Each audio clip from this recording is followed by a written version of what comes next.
Bonsoir. La session ordinaire du Conseil des ministres s'est tenue ce jeudi 23 mars 2023 à 12 h en raison d'un décalage lié au calendrier du Ramadan sous la haute autorité de son Excellence, Monsieur le Président de la Transition, Président du CNRD, chef de l'État, chef suprême des armées, le colonel Mamadi Doumbouya. Les points suivants étaient inscrits à l'ordre du jour. Message de son Excellence, Monsieur le Président de la Transition, compte rendu de la session ordinaire du Conseil interministériel du mardi 21 mars 2023, recommandation du dit Conseil, décision du Conseil des ministres divers. Au titre de son message, le président du CNRD, président de la transition, chef de l'État, chef suprême des armées, son Excellence le colonel Mamadi Doumbouya a commencé son message par souhaiter un bon ramadan à tous les fidèles musulmans de la Guinée et du monde. À cette occasion solennelle, le chef de l'État a invité le ministre du Commerce, de l'Industrie et des petites et moyennes entreprises à s'assurer de la stabilité des prix pour éviter la flambée de ceux des produits de première nécessité. Par ailleurs, le président de la transition a rappelé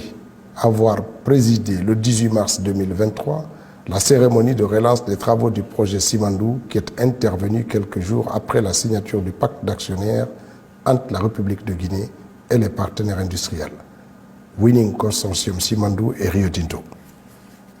Dans la même lancée, il a également rappelé que cette relance des travaux est le fruit des négociations approfondies qui ont été menées depuis quelques mois pour défendre les intérêts du peuple souverain de Guinée. En outre,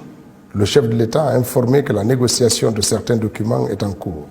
pour parachever le processus contractuel et à cet effet, il a félicité et encouragé une fois de plus tous les acteurs qui contribuent à défendre les intérêts du peuple de Guinée dans le projet Simandou.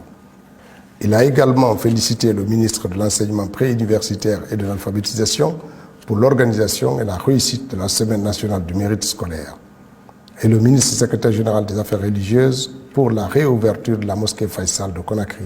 qui va permettre aux fidèles musulmans de prier à nouveau dans cet édifice rénové qui constitue pour nous un patrimoine national. À ce sujet, il a exhorté à prendre toutes les dispositions pour maintenir en bon état, notamment la propreté.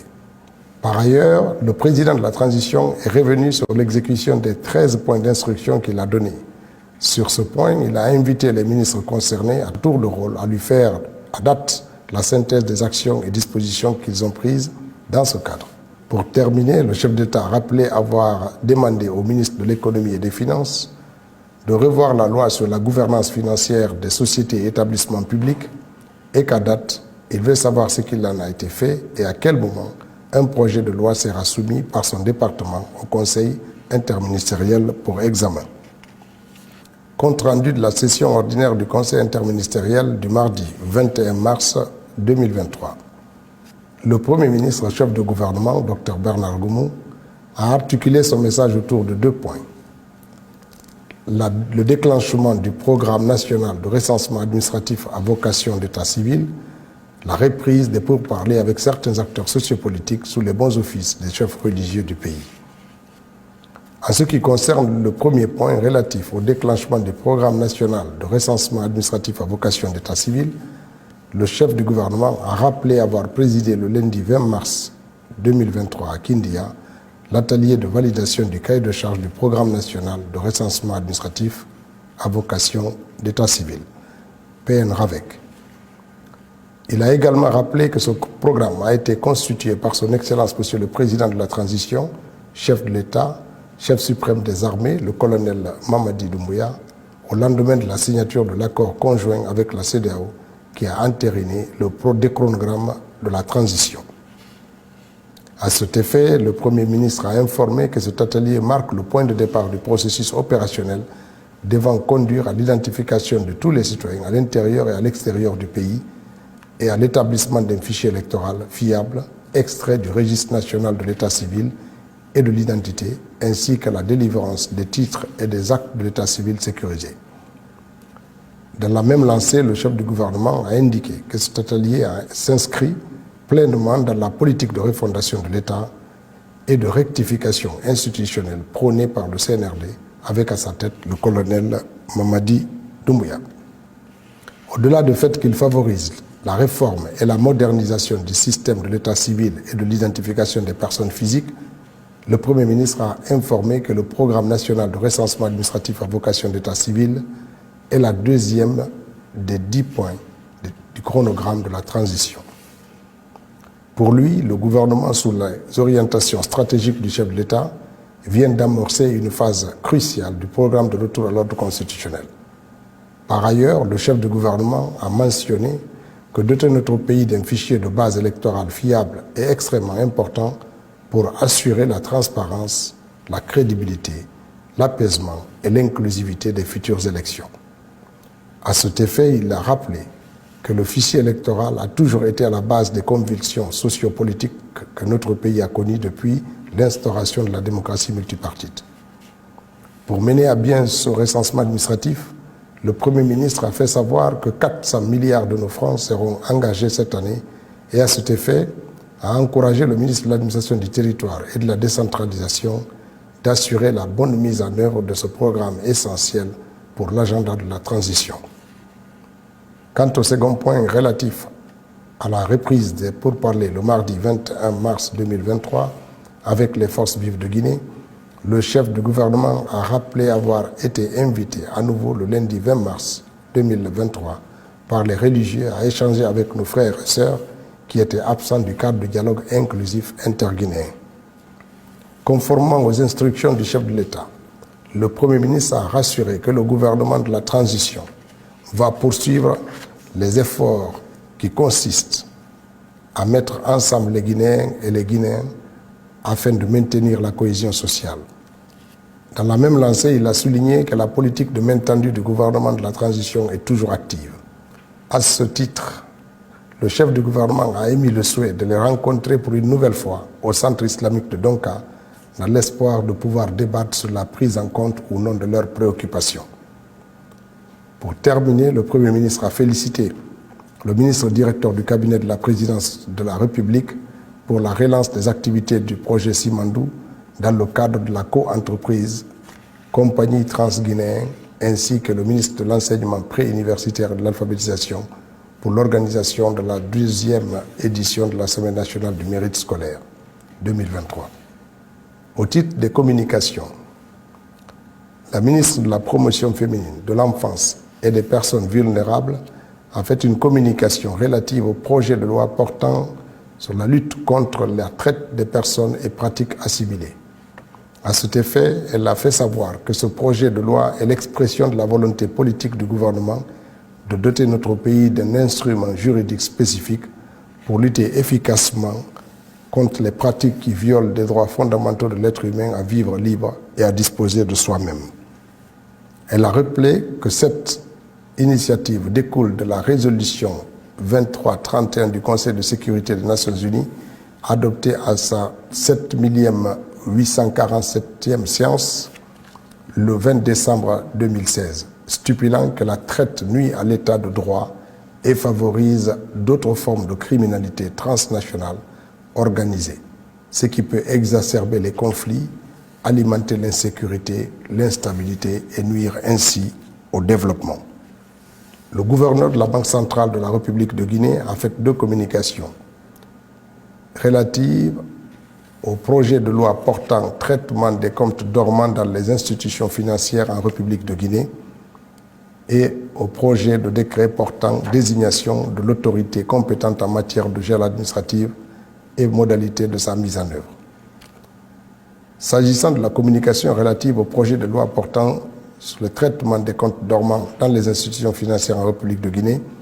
il a informé le Conseil que l'élaboration et l'adoption de ce projet de loi s'inscrit dans la dynamique de modernisation du système financier guinéen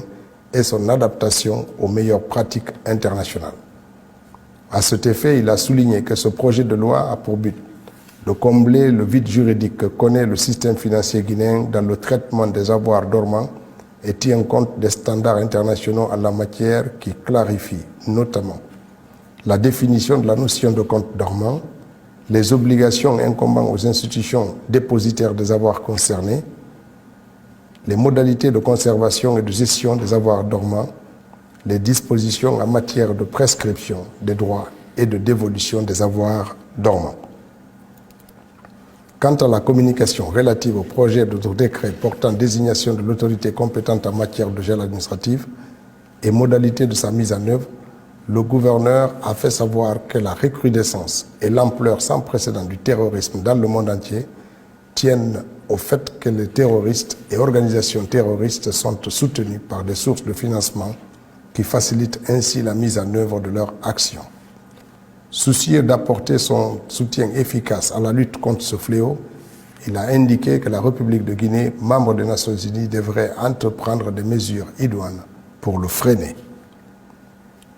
Au titre de décision, le ministère de la Promotion féminine, de l'enfance et des personnes vulnérables sur la communication relative au projet de loi portant lutte contre la traite des personnes et pratiques assimilées. Convaincu de la complexité de la définition de la traite des personnes selon les réalités culturelles et civilisationnelles différentes d'un pays à l'autre, le Conseil a soutenu le projet de loi et a invité Madame la ministre à prendre attache avec le secrétaire général du gouvernement pour des dispositions à prendre. La Banque centrale de la République de Guinée, communication relative au projet de loi portant traitement des comptes dormants dans les institutions financières en République de Guinée. Vu l'importance du sujet, le Conseil a soutenu le projet de loi et recommandé à Monsieur le gouverneur de donner plus de détails à la définition du compte dormant pour éviter toute confusion et faire mention uniquement que sur des comptes créditeurs. Au projet de loi portant désignation de l'autorité compétente en matière de gel administratif et modalités d'application de la loi relative à la lutte contre le blanchiment de capitaux et le financement du terrorisme. Le Conseil a soutenu le projet de décret et recommandé à Monsieur le gouverneur d'ajouter aux membres de la Commission nationale consultative du gel administratif le ministère du Budget et la direction de la supervision bancaire afin d'assurer plus de sérénité dans la gestion de ces phénomènes de dimension mondiale. Au titre de divers, Madame la ministre du Commerce, de l'Industrie, des petites et moyennes entreprises a informé le Conseil du démarrage effectif le 21 mars 2023 des missions de suivi et de contrôle des certificats d'investissement conformément aux instructions du chef de l'État. Ainsi, elle a informé le Conseil de la tenue d'un point de presse sur la diffusion des résultats de l'analyse contradictoire des échantillons de la boisson énergisante 24 heures par un laboratoire belge, résultats qui ont d'ailleurs confirmé ceux donnés par l'ONCQ. Par ailleurs, elle a aussi informé qu'en exécution des instructions présidentielles relatives aux dispositions prises pour la maîtrise et la stabilisation des prix de denrées alimentaires de première nécessité en ce mois saint de Ramadan, ces services sont à pied d'œuvre à travers leur déploiement dans les marchés de la capitale et de l'intérieur du pays à cet effet. Madame la ministre du Plan et de la Coopération internationale a informé de la mise en place de la tenue de la première session du comité technique intersectoriel du recensement. Le comité technique intersectoriel du recensement a pour mission d'apprécier et de valider avant transmission au Conseil national du recensement les documents techniques élaborés par l'organe d'exécution du RGPH 4. Aussi, elle a informé de sa participation à la 55e session de la conférence des ministres africains des Finances, de la planification et du développement économique, où elle a fait une intervention sur l'architecture financière mondiale qui avait pour thème favoriser la reprise et la transformation en Afrique pour réduire les inégalités et les vulnérabilités. Le ministre des Infrastructures et des Travaux publics a informé le Conseil de l'effondrement de la pile centrale du pont de Walamba, sous-préfecture de Douako à Kouroussa, dans la nuit du mercredi à jeudi de la semaine passée, et son département a pris toutes les dispositions pour aménager une déviation. Il a mentionné que des études géotechniques seront réalisées à partir de cette semaine pour une meilleure connaissance du sol en vue de la reconstruction du dit pont. Le ministre de l'Enseignement préuniversitaire et de l'alphabétisation a remercié l'ensemble des membres du gouvernement pour leur contribution à la réussite de la deuxième édition de la Semaine nationale du mérite scolaire. Il a également adressé ses vifs remerciements au chef de l'État qui a octroyé 3 véhicules 4x4 aux 3 meilleurs enseignants de l'année. Le ministre du Travail et de la Fonction publique a informé le Conseil de la bonne poursuite de l'opération d'enrôlement pour la biométrisation des agents de l'État. En outre, il a invité l'ensemble des membres du Conseil à prendre part à la cérémonie officielle du lancement de la formation de 60 cadres en administration et en gestion publique prévue le mercredi 29 mars au sein de son département à 10 h. Le ministre des Transports a informé le Conseil de la célébration de la Journée mondiale de la météorologie prévue demain vendredi 24 mars 2023 à Zérekoré, première étape d'une cérémonie tournante. Conakry, le 23 mars 2023, le Conseil des ministres.